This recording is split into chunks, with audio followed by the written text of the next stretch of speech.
بسم اللہ الرحمن الرحیم۔ حضور اکرم صلی اللہ علیہ وآلہ وسلم کی پیدائش سے صرف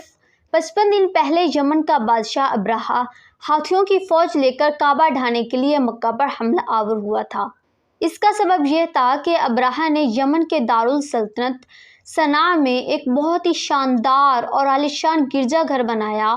اور یہ کوشش کرنے لگا کہ عرب کے لوگ بجائے خانہ کعبہ کے یمن آ کر اس گرجا گھر کا حج کیا کریں۔ جب مکہ والوں کو یہ معلوم ہوا تو قبیلہ کنانہ کا ایک شخص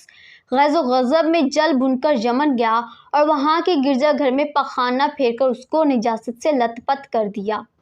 جب ابرہہ نے یہ واقعہ سنا تو وہ طیش میں آپے سے باہر ہو گیا اور خانہ کعبہ کو ڈھانے کے لیے ہاتھیوں کی فوج لے کر مکہ پر حملہ کر دیا، اور اس کی فوج کے اگلے دستے نے مکہ والوں کے تمام اونٹوں اور دوسرے مویشیوں کو چھین لیا۔ اس میں 200 یا 400 اونٹ عبد المطلب کے بھی تھے۔ عبد المطلب کو اس واقعے سے بڑا رنج پہنچا، چنانچہ آپ اس معاملے میں گفتگو کرنے کے لیے اس کے لشکر میں تشریف لے گئے۔ جب ابرہہ کو معلوم ہوا کہ قریش کا سردار اس سے ملاقات کرنے کے لیے آیا ہے تو اس نے آپ کو اپنے خیمے میں بلا لیا، اور جب عبد المطلب کو دیکھا کہ ایک بلند قامت، روبدار اور نہایت ہی حسین و جمیل آدمی ہیں جن کی پیشانی پر نور نبوت کا جاہ جلال چمک رہا ہے، تو صورت دیکھتے ہی ابرہہ مرعوب ہو گیا اور بے اختیار تخت شاہی سے اتر کر آپ کی تعظیم و تکریم کے لیے کھڑا ہو گیا اور اپنے برابر بٹھا کر دریافت کیا کہ کہیے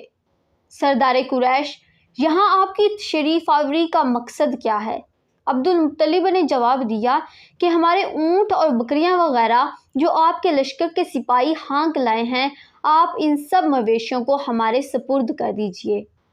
یہ سن کر ابرہہ نے کہا کہ اے سردار قریش، میں تو یہ سمجھا تھا کہ آپ بہت ہی حوصلہ مند اور شاندار آدمی ہیں، مگر آپ نے مجھ سے اپنے اونٹوں کا سوال کر کے میری نظروں میں اپنا وقار کم کر دیا۔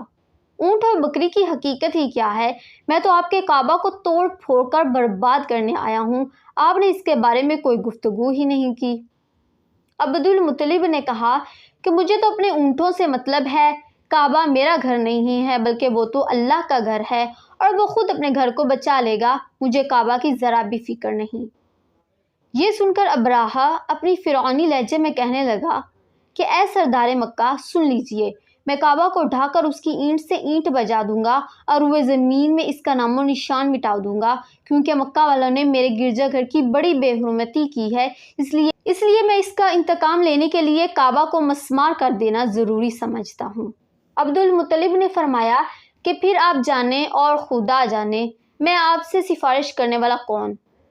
اس گفتگو کے بعد ابرہہ نے تمام جانوروں کو واپس کر دینے کا حکم دے دیا، اور عبد المطلب اپنے تمام اونٹوں اور بکریوں کو لے کر اپنے گھر چلے آئے اور مکہ والوں سے فرمایا کہ تم لوگ اپنے اپنے مال مویشیوں کو لے کر مکہ سے باہر نکل جاؤ اور پہاڑوں کی چوٹیوں پر چڑھ کر اور دروں میں چھپ کر پناہ لو۔ مکہ والوں سے یہ کہہ کر پھر خود اپنے خاندان کے چند آدمیوں کو ساتھ لے کر خانہ کعبہ میں گئے اور دروازے کا حلقہ پکڑ کر انتہائی بے قراری اور گریزاری کے ساتھ دربار باری میں اس طرح دعا مانگنے لگے کہ اے اللہ، بے شک ہر شخص اپنے اپنے گھر کی حفاظت کرتا ہے، لہٰذا تو بھی اپنے گھر کی حفاظت فرما اور سلیب والوں اور سلیب کے پجاریوں کے مقابلے میں اپنے اطاعت شاروں کی مدد فرما۔ عبد المطلب نے یہ دعا مانگی اور اپنے خاندان والوں کو ساتھ لے کر پہاڑ کی چوٹی پر چڑھ گئے اور خدا کی قدرت کا جلوہ دیکھنے لگے۔ ابرہہ جب صبح کو کعبہ ڈھانے کے لیے اپنے لشکر جرار اور ہاتھیوں کے قطار کے ساتھ آگے بڑھا اور مقام مغمس میں پہنچا تو خود اس کا ہاتھی، جس کا نام محمود تھا، ایک دم بیٹھ گیا۔ ہر چند مارا اور بار بار للکارا مگر ہاتھی نہیں اٹھا۔ اسی حال میں قہر الہی ابابیلیوں کی شکل میں نمودار ہوا اور ننھے ننھے پرندے جھنڈ کے جھنڈ، جن کی چونچ اور پنجوں میں 3 کنکریاں تھیں، سمندر کی جانب سے حرم کعبہ کی طرف آنے لگے۔ ابابیلیوں کے ان اندل بادل لشکروں نے ابرہہ کی فوجوں پر اس زور شور سے سنگ باری شروع کر دی کہ آن کی آن میں ابرہہ کے لشکر اور ان کے ہاتھیوں کے پرخچے اڑ گئے۔ ابابیلیوں کی سنگ باری خداوند قہار و جبار کے قہر و غضب کی ایسی مار تھی کہ جب کوئی کنکری کسی فیل سوار کے سر پر پڑتی تھی تو وہ اس آدمی کے بدن کو چھیدتی ہوئی ہاتھی کے بدن سے پار ہو جاتی تھی۔ ابرہہ کی فوج کا ایک آدمی بھی زندہ نہیں بچا اور سب کے سب ابرہہ اور اس کے ہاتھیوں سمیت اس طرح ہلاک اور برباد ہو گئے کہ ان کے جسموں کی بوٹیاں ٹکڑے ٹکڑے ہو کر زمین پر بکھر گئیں۔